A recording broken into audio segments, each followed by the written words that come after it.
What's happening, folks? The Fantasy Gazelle with the Week 3 reaction episode. My goodness. I mean, full transparency, in case you can't tell, I am a diehard Lions fan. I'm still buzzing off of that game last night. My goodness.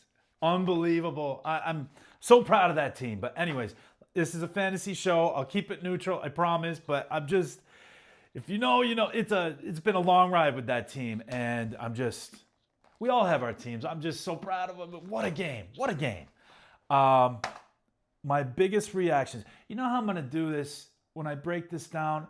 I'm going to get the bad out of the way, first of all. So, what's worse than the injuries and the impact that they have on fantasy? So, I'm just going to get those out of the way, kind of like give me the bad news and then the good news so that we can focus on the positive and move forward and get some freaking championships, at least some runs going. I mean, come on. Before I get into all that, don't want to sound like a broken record. Please, guys, show some love to the channel. Hit the like and subscribe button, please. Get your comments down. We'll get this going. Please, talk to me, all right? Anyways, week 3. Before I get into the games, some big key injuries. James Conner out for the season. CeeDee Lamb, 3 to 4 weeks. Mike Evans, 3 to 4 weeks. I know it's defense, but Nick Bosa out for the season. That's huge for a 3-0 San Francisco team. They're going to rely heavily on the run. Again, another brutal injury to those 49ers, yet they're 3-0. When I get into that game, I'm looking forward to getting into that game because they have some pieces that, you know, we'll see how we feel about moving forward. But yeah, you know, I said it in the last episode, the preview episode, when it comes to waivers, which run tomorrow, guys, if there are any running back twos, especially on good teams, again, please make those your top priority. Your Trey Benson on Arizona, Connor's out. He's got to be up there at the top. Take him over a wide receiver 3, like Rashad Bateman had a nice game last night. No, guys, you want the backup running backs. These injuries, they pile up. Boom. Now look at what happened with Jordan Mason when Aaron Jones went out. He went crazy start of the week. He was awesome, and he's going to be awesome moving forward. Trey Benson's, your Ray Davis's on Buffalo. You know, those types of guys. I mean, Braylon Allen behind Breece Hall. Those are the guys you want to make at your top waiver priority list. RB2s. Okay, so we'll jump right into it. Feels like ages ago again, but we're going to start at the top. Miami at Buffalo, 31-21 Buffalo. It was a lot closer than people thought. I mean, credit to Miami putting up 21 points. We thought this was going to be a skunk, a blowout. And so credit to Miami. And they helped you win some fantasy weeks, hopefully. I mean, nobody wanted to start Tua. Nobody wanted to start HN, Tyreek, Jalen Waddle. They all had good fantasy days. That's a positive.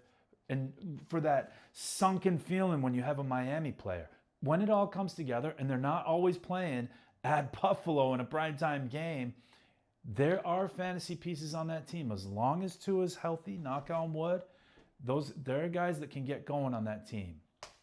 And not just that, I mentioned before Tyreek Hill is a buy low just because he's a prime candidate to get traded, right? We'll see. They don't have anything to play for, but at least you know when it comes together that those guys can go off. HN, I think he's a sell high. Again, I don't want to sound like a broken record, but he's just a PPR monster.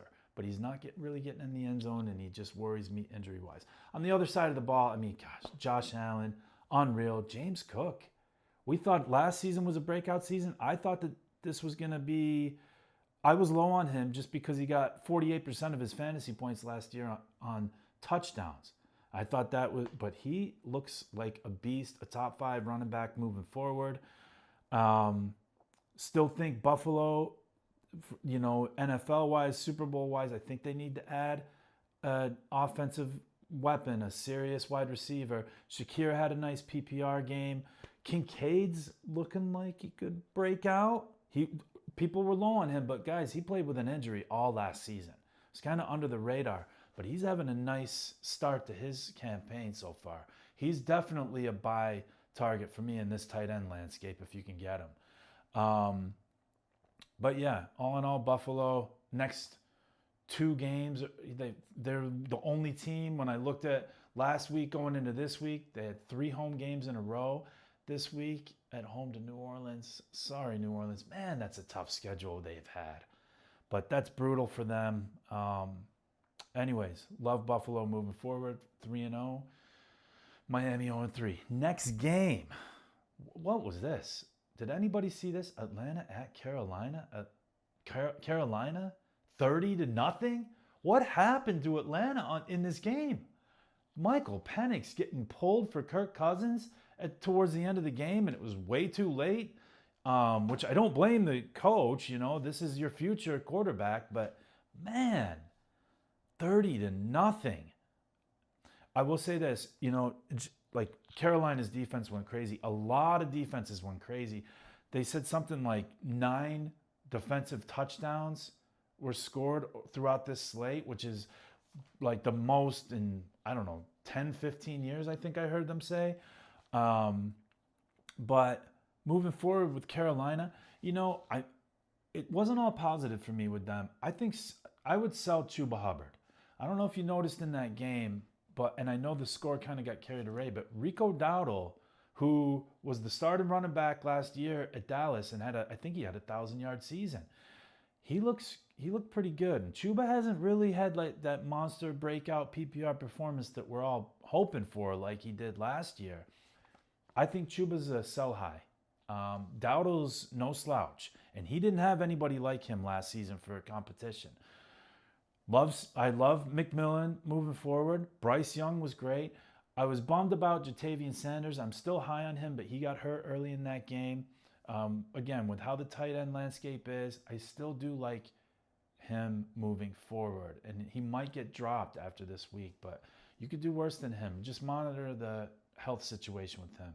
But man, when Bryce Young gets going, that's nice. On the other side of the ball, I swear, man, we're going to keep it simple. It's Bijan and it's Drake London, and I don't want anything else. You can't trust Penix. He, like fantasy-wise, he's probably going to help you in cash because he will have better days at home in a dome. He's a dome type of quarterback. But that was shocking. That was just ugly. I mean, 30-0 to a Carolina team. So anyways, Atlanta's now 1-2. Carolina's 1-2. Divisional opponents. We'll see what happens moving forward, but that hurt. That was crazy. I would try to buy low on Bijan or Drake London if you can, because Bijan no, but if you can buy low on Drake London, get in there. He's a beast. He'll have huge games. I promise. Okay. Next game. Who saw this coming? Speaking of shockers, Green Bay at Cleveland. Cleveland gets the win. Blocked field goal at the end. Cleveland's defense were awesome. Quinshon Judkins. I apologize. I thought it was going to be a Samson game. It's Judkins from here on out.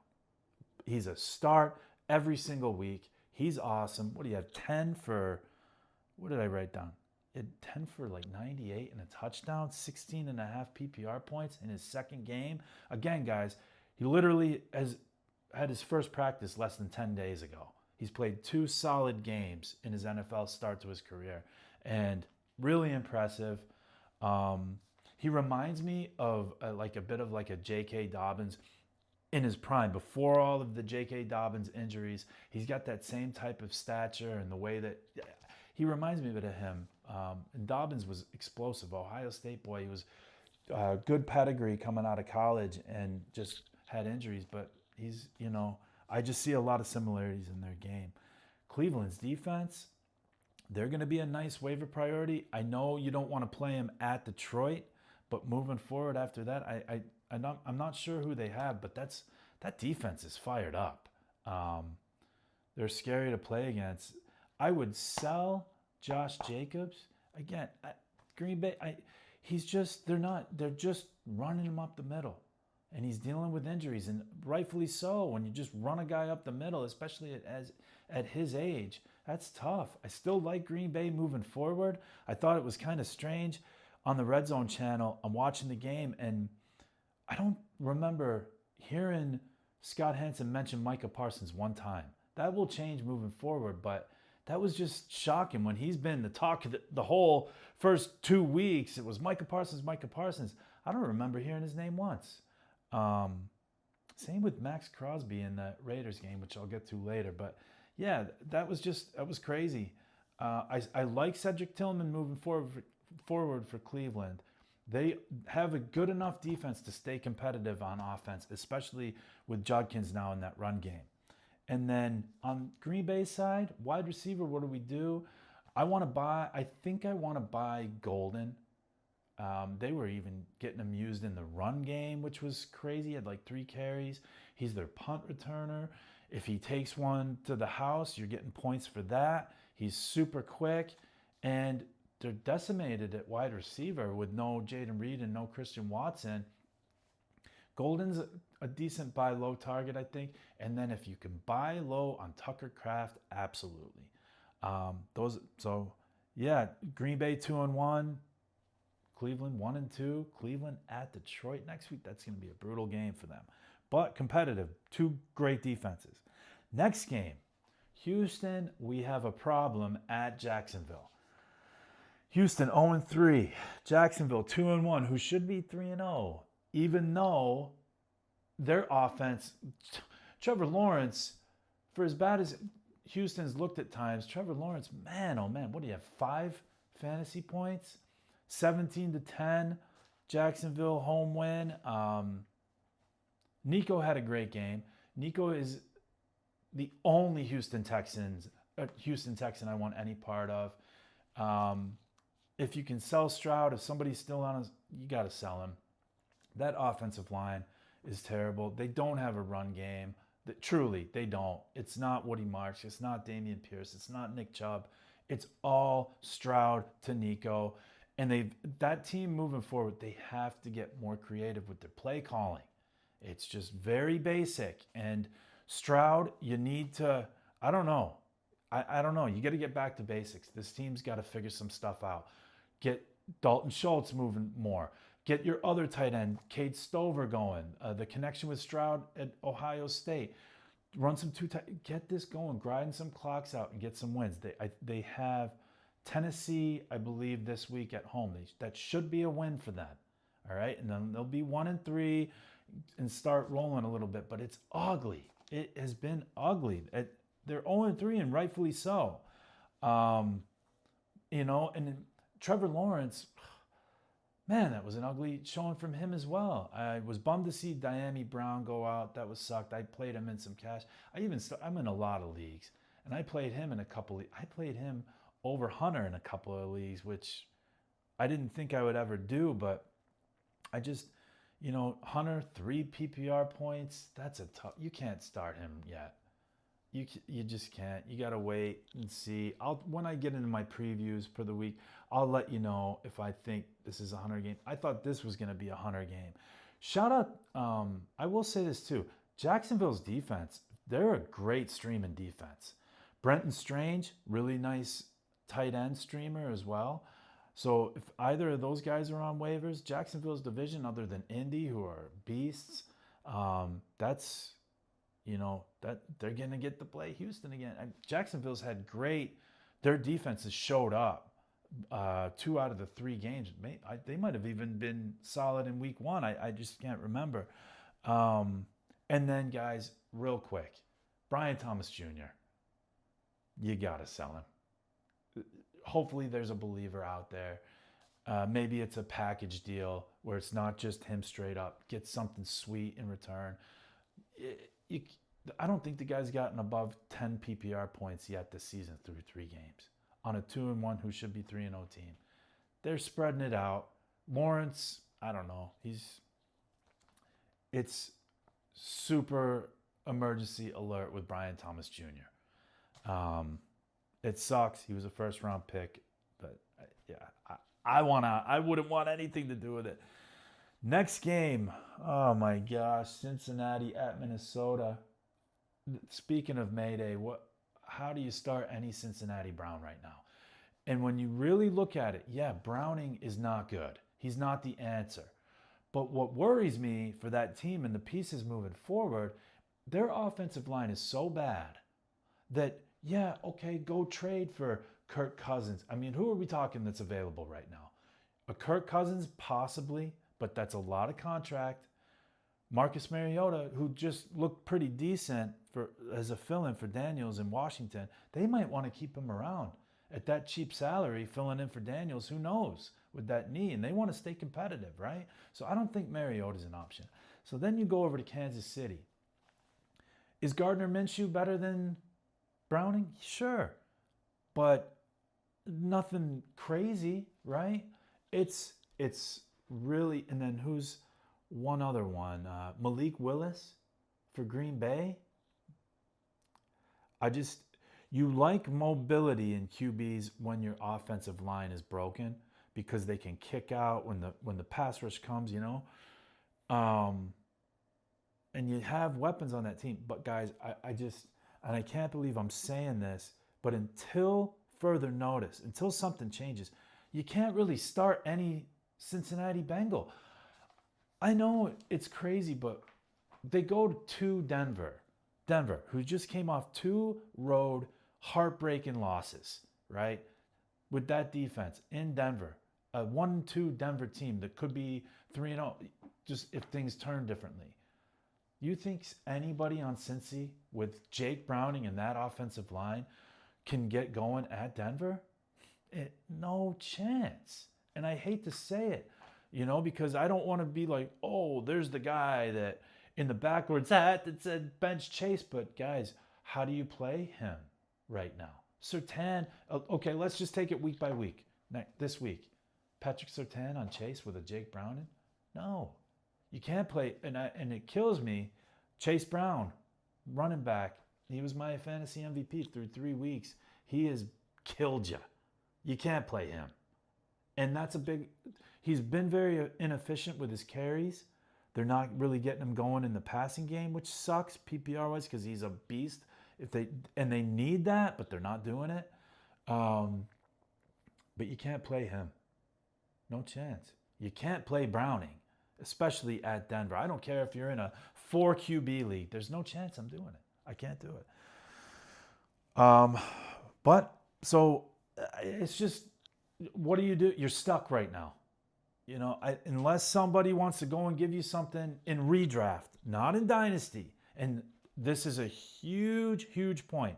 Do not, I don't care if you're a contender, do not go and sell Chase in dynasty unless you're getting, I wouldn't sell Chase in dynasty unless I'm getting what I would want with a healthy Joe Burrow, which is a lot. It's dynasty.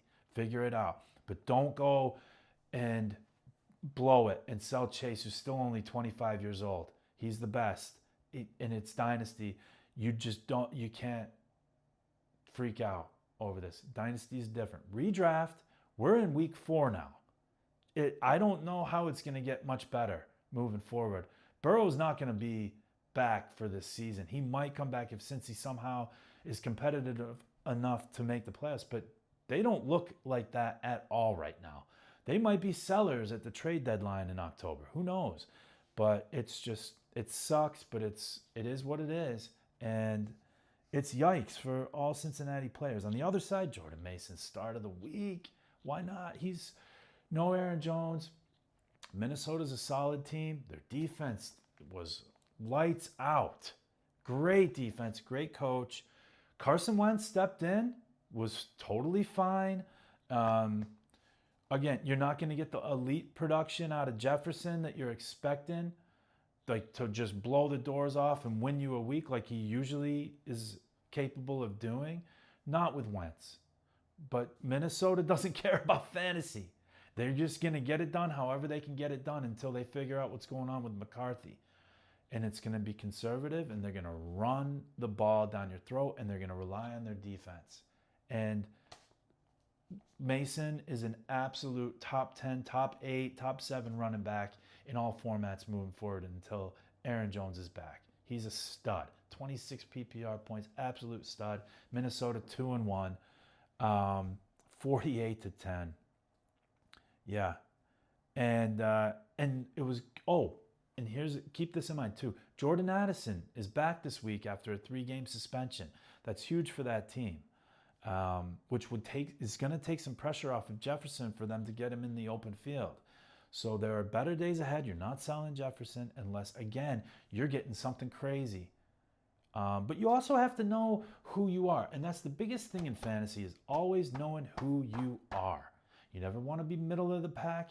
In Dynasty, you either want to be bottom or you want to be top. If you're bottom, then you're making moves and you're going for the future. If you're top, you're a contender. That's when you start to, make different moves to try and get try to get a championship. But in redraft, Jefferson, I wouldn't go sell him for cheap. No chance. He's still Justin Jefferson. And with Addison coming back, and then they got TJ Hawkinson, which was really nice to see. They got him going. He had his first double-digit game of the season. Carson Wentz is going to lean on him more. Hawkinson's still a great tight end. It just hasn't really gotten going for him yet.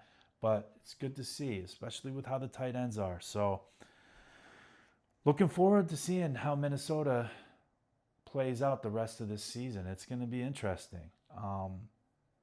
Next game, Pittsburgh at New England. Okay, this one was so frustrating to me. When I've talked about the running back situation in New England, I've talked about it in length about the Ramondre Stevenson, how he's the running back one, and he has been, but it's just a wait and see approach because it's going to happen when he fumbles the ball, which he does more than anybody else in football. Okay.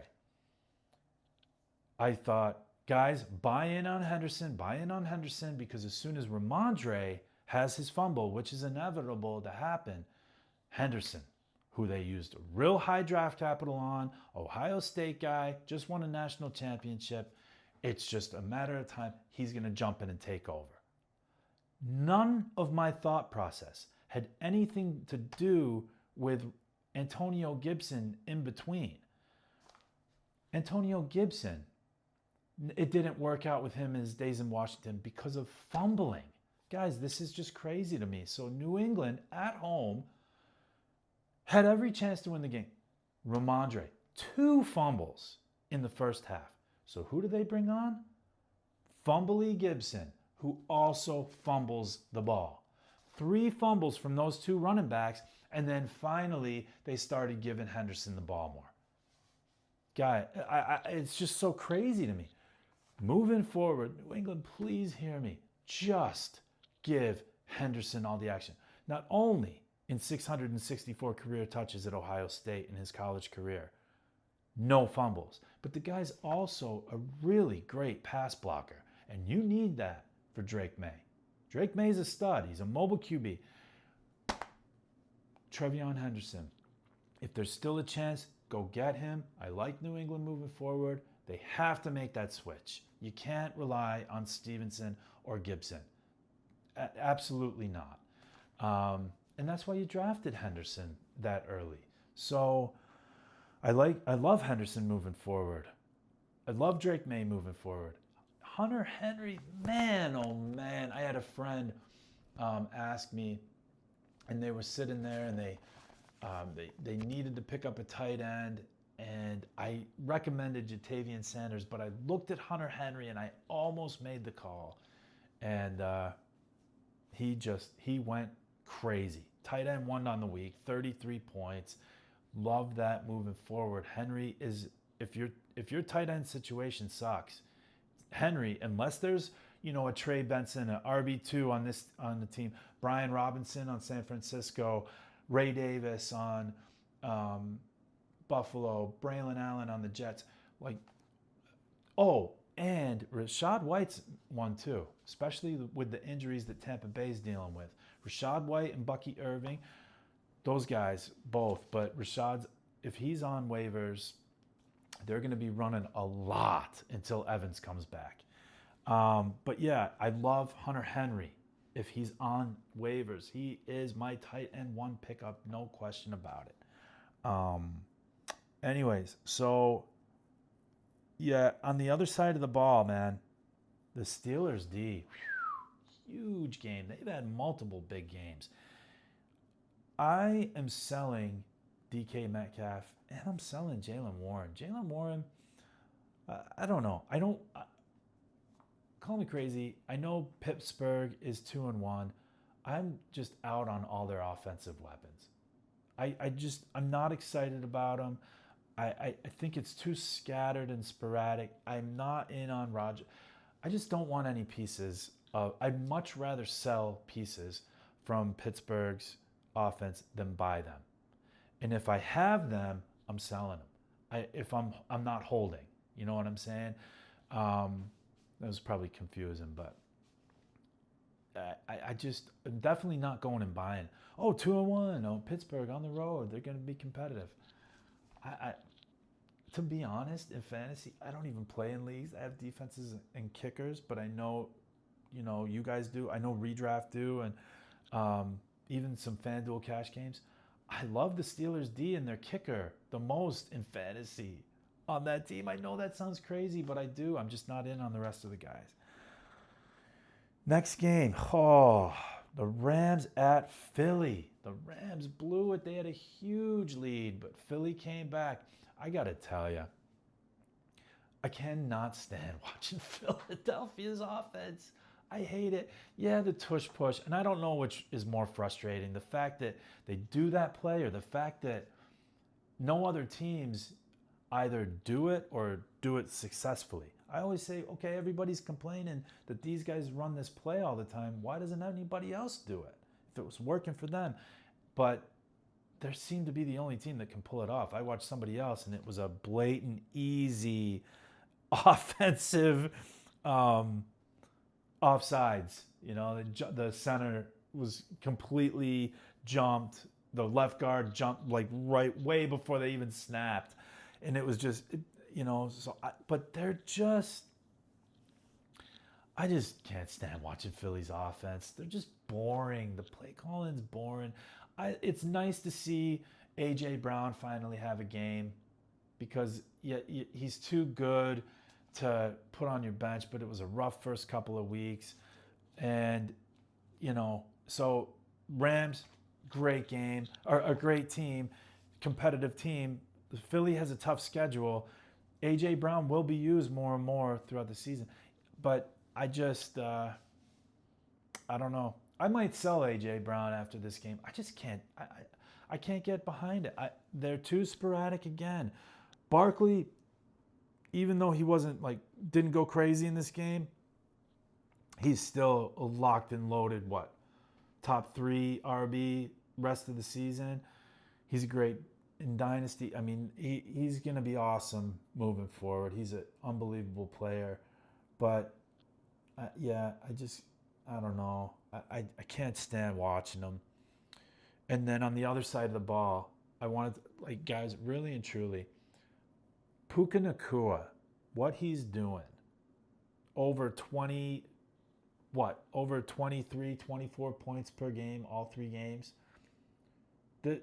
I think in PPR, you're talking about the guy, especially with all the injuries at QBs around the rest of the league, this has got to be the wide receiver 1 moving forward, right?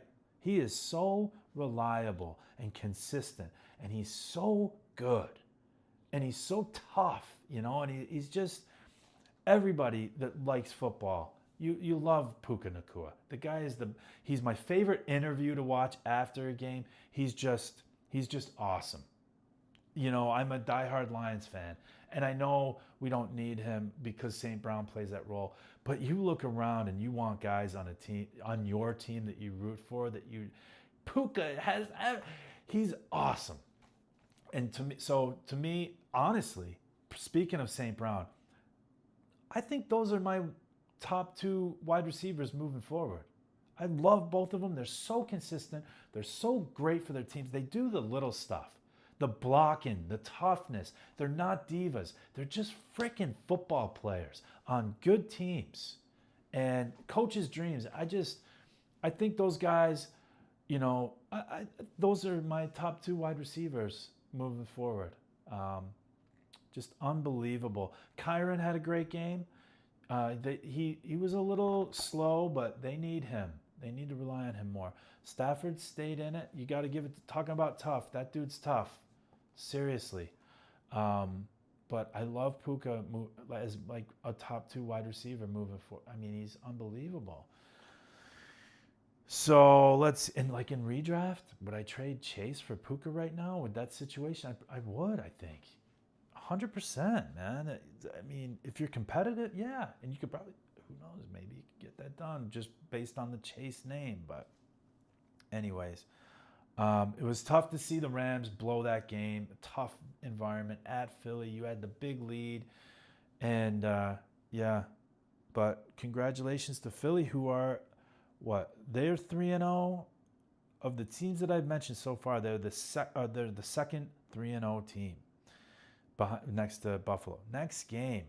Speaking of blowing, the Jets. Man, oh man, I thought you had this one.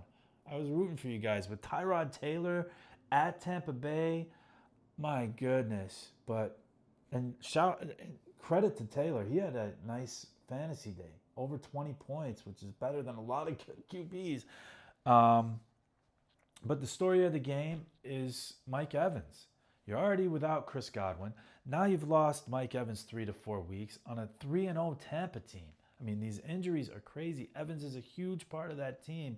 And while it's easy to say, Egbuka, that wasn't actually easy to say. But, what does that look like? As him as the clear out-and-out one on that team, drawing all that coverage.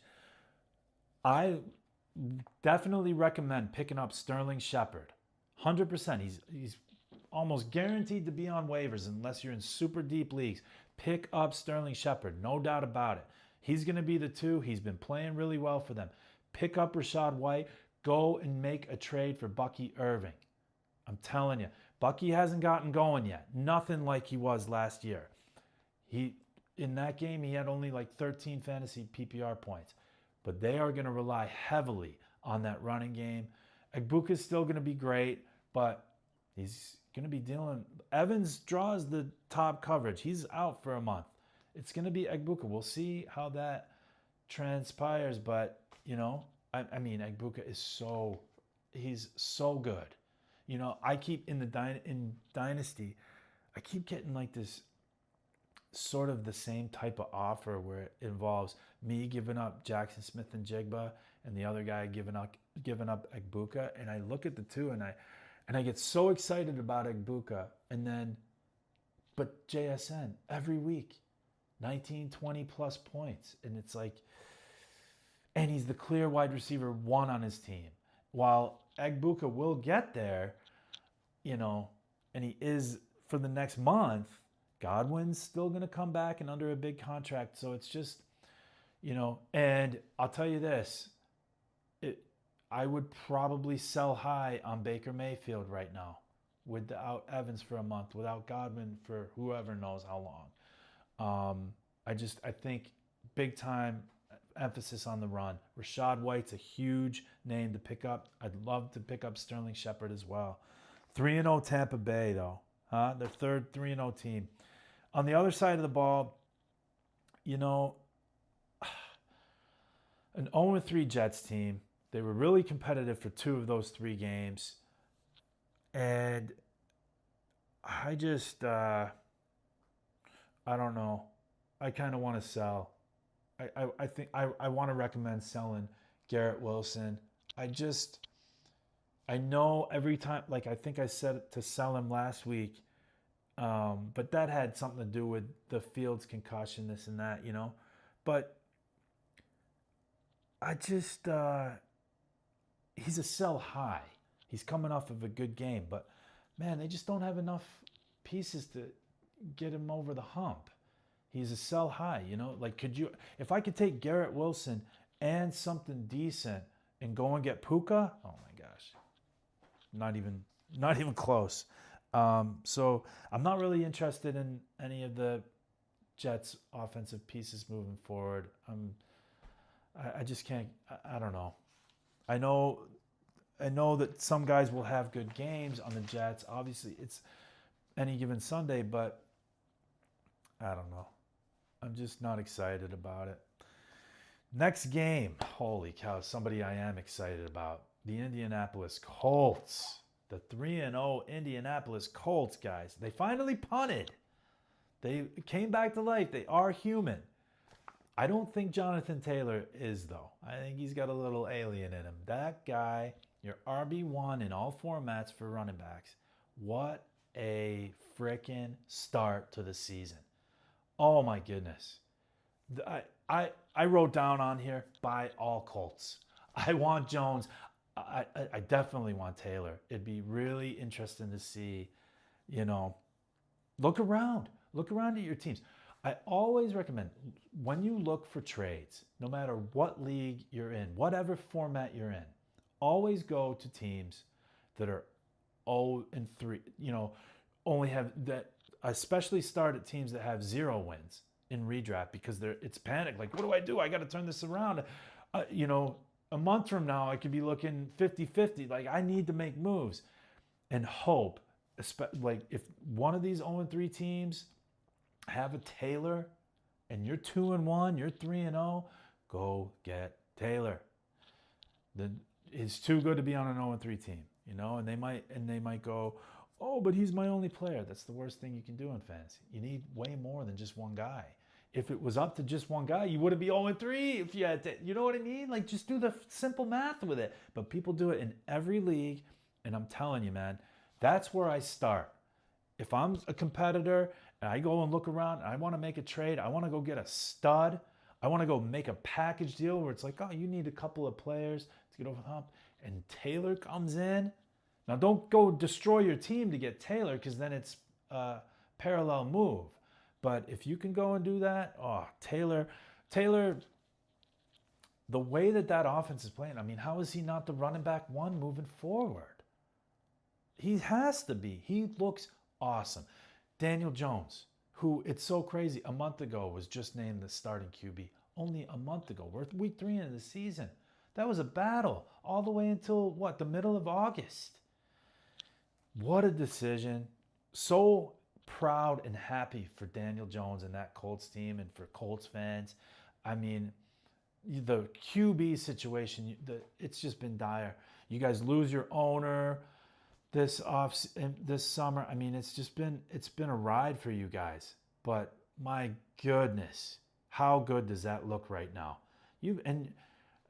At Tennessee is not an easy place to play. That's a good defense. But to beat them 41-20, they put up 41 points on that defense away. That team is humming. I love Taylor moving forward. I love Jones. I love Tyler Warren moving forward. Go buy Michael Pittman. Go buy Josh Downs. Go buy the kicker. Go buy the defense. That team, I love them moving forward. I'm really rooting for them. And I think they're a lock after 3. I think they're a lock to win that division. Houston, Jacksonville, and Tennessee, come on. I mean, huge. I'm all in for the Colts at 3-0. Another 3-0 team against now an 0-3 Tennessee team. What do we do with Tennessee? Well, you play matchups. There's only one wide receiver weapon on that team you should have any interest in, and that's the guy I was telling about in the preview episode, rookie Alec Ayamana, who got in the end zone. He's got a connection with Ward. I do like Ward in Dynasty. I like him moving forward. I think he's a baller. And I think Calvin Ridley, who they're not even really, I don't know his stats, but I watched Red Zone. His name never came up one time. He's got to be a trade target. I look at Buffalo, like I talked about earlier. Would Ridley help as a trade target? I don't know the X's and O's in terms of his contract buyouts and this and that and what he would want at his age. But, Buffalo have played two out of their 3 games they played so far were the Jets and the Dolphins. 2 teams that have 0 chance at making the playoffs. Okay? When Buffalo's schedule heats up, and it does, they're going to need weapons. Ridley, I know they have Josh Palmer, but I think Ridley's a better player, right, guys? Like, do they send Palmer, who's a lot younger, and, something else and get Ridley? That could be a nice fit. He'd be a lot cheaper than a, Tyreek Hill or something like that. But Buffalo, to be serious and to get over the hump in these playoffs, they tried last year with Amari Cooper. He was done for, as we're finding out now, as he retired before the season started. But I see Ridley as a trade target for sure come the deadline at the end of next month. It'll be interesting to see who buys, But yeah, so Tony Pollard got in the end zone, but it feels so great. It's been a rough start for him, and how you like him moving forward, because he's not really locking in the PPR points, right? So anyways, I like Tennessee next year. I think they need another really strong draft, and they're going to have a top 5 pick, really strong in free agency. I do like their defense. I like Cam Ward, but it's not going to happen this season. The only player in Tennessee that I'm interested in on the offense is Alec Ayamaner. Next game, Las Vegas at Washington. Did not see this coming. With Jaden Daniels out, Marcus Mariota balled out. Where is the defense on Las Vegas? Max Crosby, I don't think I've heard your name once in 3 games. And I'm not saying you're not good. You're a stud. I desperately wanted you to come and sign with Detroit last year.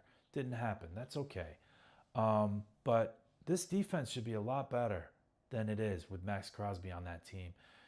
And Mariota ran and this was with Washington really not getting much out of their running game, other than, a long run from McNichols and, which Washington's running game, go pick up Chris Rodriguez, go pick up, obviously I say it every week, JCM, even though, he's still taking a back seat. He's a rookie though. Maybe they're just still getting him acclimated to the system. I don't know.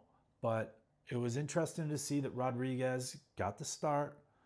And Washington are still competitive. They're 2-1, so hopefully Daniels is back for them next week. Mariota did great filling in for them. McLaurin, I think it was his quad. He's one to monitor.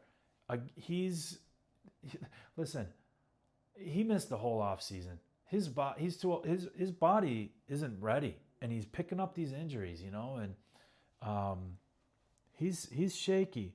It's weird to see Debo return kicks for them, isn't it? I mean, I don't know why they would do that. Like, I don't know. I'd be giving their rookie Jalen Lane all of the returns, and I'd be saving Debo on that offense. With the shaky McLaurin, they got Luke McCaffrey finally going, the younger brother of Christian. I liked him coming out, and they just haven't used him, but he got in the end zone. Zach Ertz is still getting it done, but Washington definitely that's a place, Calvin Ridley, 100%. I mean, they need to make some moves. That's not a Super Bowl roster right now, even with a healthy Daniels. It's not. But they need to make some moves. On the other side of the ball, Jonty, it still needs to get going. He had a better efficiency rate in terms of yards per carry, but still got to get better at pass blocking. And, Vegas, it was weird. I didn't expect them to get blown out like this in Washington with Marcus Mariota, with all of their weapons. I mean, Trey Tucker, God, of course, everybody's going to be sprinting, trying to get Trey Tucker as their number 1 fantasy option. I wouldn't. I'd much rather have Trey Benson than Trey Tucker all freaking day. It was just a matchup thing. Shout out to Geno. Geno's been a nice fantasy QB in 2 out of 3 games, and I don't even think his numbers were that bad last week. But They have to get Jacoby Myers going. Brock Bowers is not 100%. That's the big one, guys. All right, that's the most important player that was on the field, but he's not 100%. But Michael Mayer, their backup tight end, he missed this game. So, Bowers is all football, all systems go, but he's not 100%. He needs to get to 100% soon. I'm not sure when their bye week is, but hopefully it's coming up. And that's another thing, guys. Get prepared for these bye weeks. They start after this next week. They start in week 5. And so just have a look ahead in your schedule, because you don't want to be sitting there going, oh my gosh, I wasn't even prepared. Now I'm missing a bunch of guys. Go check out your click over, especially if you're on Sleeper, but I'm sure you can do it on other platforms. Click your team to week 5 and see what it looks like. See what, if you're missing any key pieces that week. Just to prepare. I always like to be ahead of it. But yeah, and then so Washington 2-1, Vegas 1-2. Vegas's defense has got to step up and play better and help Geno out. Geno is up and down, right? He's up and down, but play him in favorable matchups because he's balling out when he can. He's a nice pickup. And I think I remember looking at the schedule, and they have a winnable game coming up. Next one, we're going to try to speed this up a little bit. Denver at the Chargers. Denver loses another heartbreaker. But, it was on the road. It was at the Chargers. Chargers are now 3-0. Denver's going to bounce back this week, and I feel bad for Cincinnati because Denver's about to go off. Bo Nix, 100% is going to be my start of the week. Quarterback has to be at home to Cincinnati in a bounce-back game. Justin Herbert looks awesome. What else can you say? Najee Harris went out for the season. Omarion Hampton stepped up. He looked great. Rookie running back. Really excited for him moving forward. Hopefully you were able to buy low on him. And R.J. Harvey, the other rookie running back on the other side of the field, only 2 carries again. Hopefully that picks up. I think they need some explosiveness, and he gives that to them. Cortland Sutton, amazing to see. What a bounce back. He's a big piece for them moving forward. Hopefully you have him and, just dealt with the L the week before because he got almost 30 this week, and he's awesome. Okay, so Chargers, another 3-0 team. Love them moving forward. Great team. And again, Herbert looks great. He looks better than his fantasy numbers pop up, but stick with him. Okay, poor New Orleans at Seattle. New Orleans 13, Seattle 44. New Orleans 0-3. Seattle 2-1. Seattle, pick up Torrey Horton, rookie. He's awesome. Juwan Johnson, great tight end, streamer. I like him moving forward. And Jackson Smith and Jig was probably a top 5 wide receiver moving forward in all formats. He's as steady as they come. I love him. And on the flip side, I'm selling Olave and I'm selling Kamara. It's just now these guys are going to Buffalo. It's brutal. New Orleans, it's fans, I feel for you. It's brutal. But they're going to be selling. They're going to be such an interesting team to see at the trade deadline in NFL of what pieces they stick with no shot at. I mean, they barely have a shot. I don't even know if they have a shot at winning a game this season, guys, in all honesty. So, anyways. And then Charbonnet. If he's on waivers, pick him up because he's going to be back and they're going to need him. They're going to be competitive. I like Sam Darnold moving forward. I like the Seattle offense. The next one, Dallas at Chicago. Dallas loses Lamb for a month. I mean, that is just brutal. You know what else I wrote down? George Pickens. You got a bad attitude, dude. You didn't get kicked out of Pittsburgh because of your playing ability, which you're good, but you're not elite. You need to seriously humble up, bro. You're over there on the sidelines in only your 3rd game at Dallas, and your head's in a towel. Like, You can't do that, man. And you're fighting for a big deal. You need to go and talk these guys up. Show a good attitude is everything in life, and he just has it just seems like he has a horrible one. So it's going to be tough sledding for all Cowboys moving forward without Lamb. It's going to be tough. You can't. They need him back ASAP. If he doesn't go on the IR, there's a shot he's only out 3 weeks. But that ankle looked like it freaking snapped. Other side of the ball, Caleb Williams, start of the week, he balled the frick out. Good for him. Rome continues to get it done. He's awesome. And, you know, if you can sell Swift, sell Swift if anybody wants him, coming off of a big win. But and then the only other one, and it was back on Dallas, Jake Ferguson, tight end. I like him moving forward. He had a 27-point game, I mean, and they're going to need all the passing weapons they can get while Lamb's out. Yeah, and that's going to be a tough game this Sunday night. Dallas at home to Green Bay with the Micah Parsons reunion. Choo-wee. I'm not starting Dak in that game. No chance. You got to find a better option. Next game, Arizona at San Francisco. Arizona loses 15-16. James Conner out for the season. Nick Bosa out for the season. That is huge for San Francisco. Again, Trey Benson to the moon. Christian McCaffrey, another 20-plus point game. This guy, I think, is leading the league in carries, touches. It still makes me nervous. But ride him while you got him. Oh, my God. Marvin Harrison Jr., guys. Yikes. Mayday, Houston. It's awful. If you can get anything for him based on name value, get out. It's Trey McBride, who, by the way, had a plus 1,300 anytime touchdown. Hopefully some people cashed in on that. My goodness. People cashed in on that Trey Tucker thing. I should have mentioned that earlier. That guy won people some money. If you flexed him for dirt cheap, my goodness. Wide receiver 1 on the week, man. Ricky Pearsall is awesome. Buy George Kittle, because San Francisco's 3-0 with all these injuries. But Kittle will be back, and he's a huge buy because he's going to be a massive part of that offense when he comes back. Purdy will be back, him and Kittle. Buy George Kittle. Last 2 games. KC, the Sunday night game, finally get a win at the Giants. But here's the deal. You know what I wrote down on here? I would sell all the Chiefs. I'd sell all the Giants. I don't want any part of either offense. Call me crazy.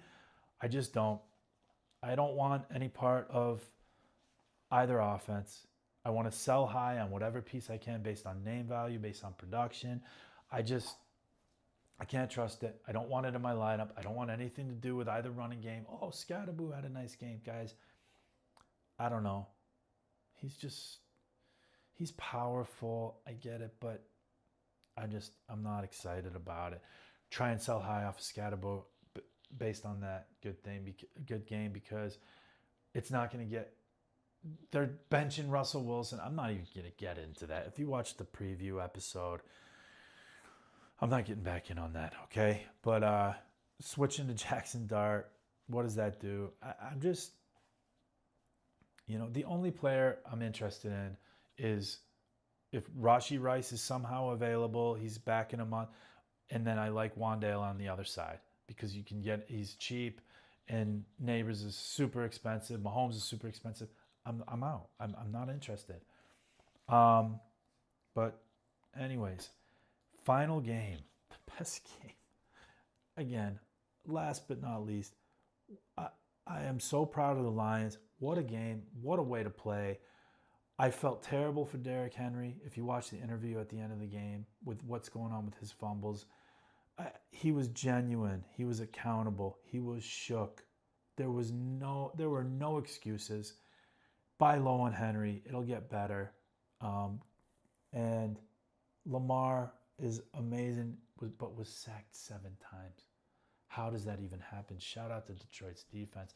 Montgomery, amazing. If you can buy low on Gibbs, because Montgomery stole the show. If you look, Montgomery 29 points, Gibbs had 26. But if the shiny toy, oh, it's going to be Montgomery, go buy low on Gibbs, man, all day. Goff, amazing. That offensive line is protecting him. You got to Goff. I hope you have better options. They're too potent on offense. They have too many good weapons to bench Goff for somebody right now. I would just ride the storm with him. You just can't. J-Mo, he's a buy low target, and I know it's tough. He had 2 catches for 6 points, but I want Goff, Laporta, who was clutch, saved them in so many situations on third down. I want him as a tight end. I want St. Brown, who I think is a top 2 wide receiver moving forward. Him and Puka are neck and neck. I want Gibbs. I want Montgomery. I want them all in Dynasty. I want J-Mo. I want these pieces. And I'm super excited for this team moving forward, both in real life. We all have our teams. That's my team. But also in fantasy. How can you not be? I mean, this team put up 52 points in week 2, 38 points at Baltimore, at home this week against a tough defense in Cleveland. But that, I think Detroit, I wouldn't be worried about that defense this week. On the other side of the ball, Zay Flowers was my start of the week. It was weird. They didn't really get it. They weren't even targeting him. Rashad Bateman had a nice game. Buy low on Flowers. Buy low on Derrick Henry. Sell high on Mark Andrews. Had a monster game. Likely will be back and eat into that. That's going to be by far the best game Andrews has the rest of the season. Sell low on him. But I love all the Ravens players moving forward. And I love their offensive weapons. I love that team. I love that game last night. It was just a great football game. So that wraps up my reaction for week 3. Hopefully week 4, knock on wood, I don't have to report any crucial injuries. That's the most brutal thing in this. But anyways, guys, I will be hitting tomorrow with the week 4 preview. I'm excited to get into that tomorrow. And then Thursday, I'll be doing a starts of the week episode. Okay? So again, hit the like and subscribe button. Leave your comments. Any advice you need. Love you guys. Thank you. Let's go crush week 4.